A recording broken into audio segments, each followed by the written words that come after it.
வணக்கம். நம்ம என்ன பார்க்க போகிறோம்னா ஏசியை பயன்படுத்தி எப்படி ஃபாக் கிளியர் பண்ணுறோம் அப்படின்றத தான் பார்க்க போகிறோம். மழைக்காலங்களில் விண்ட்ஷீல்டு கிளாஸு, சைடு கிளாஸ் எல்லாமே ஃபாக் ஒரு புகை மாதிரி ஃபார்ம் ஆகும். இதனால் சைடில் எதனா வாகனம் வந்தாலும் தெரியாது, ரோடும் கிளியராக தெரியாது.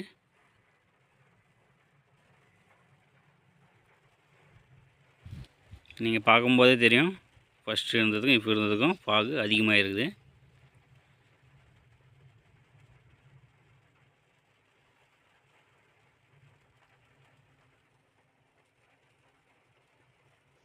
நாங்கள் வீடியோ எடுக்கிறதுனால வாகனத்தை சைடில் நிறுத்திட்டு உங்கள் செட்டிங் எப்படி பண்ணுறதுன்றத காட்டுறோம்.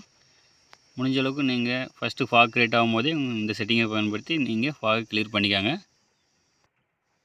நீங்கள் பார்க்கும்போதே தெரியும், ஃபஸ்ட்டுக்கும் இப்போக்கும் ஃபாக் அதிகமாக இருக்குது. ஃபாக் கிளியர் பண்ணுறதுக்கு ஏசி கண்ட்ரோல் யூனிட்டை எப்படி செட் பண்ணுறதுன்ற பார்க்கலாம். ஏசி ப்ளோரு ஸ்பீடுக்கு தகுந்த மாதிரி வச்சுக்காங்க. ஏசி சுவிட்சு ஆனில் வச்சுக்காங்க. மோட் அட்ஜஸ்ட்மெண்ட் விண்ட்ஷீல்டு கிளாஸுக்கு போகிற மாதிரி வைக்கணும்.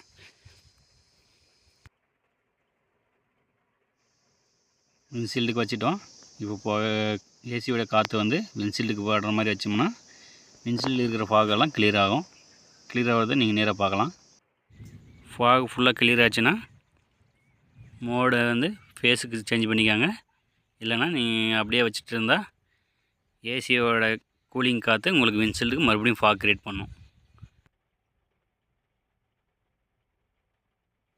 நாங்கள் சொல்லும் தகவல் உங்களுக்கு பிடிச்சிருந்தால் லைக் பண்ணுங்கள், ஷேர் பண்ணுங்கள், சப்ஸ்கிரைப் பண்ணுங்கள். உங்களுடைய வாகனங்களுக்கு எதனா தகவல் தேவைப்பட்டால் கமெண்டில் கேளுங்கள். நன்றி.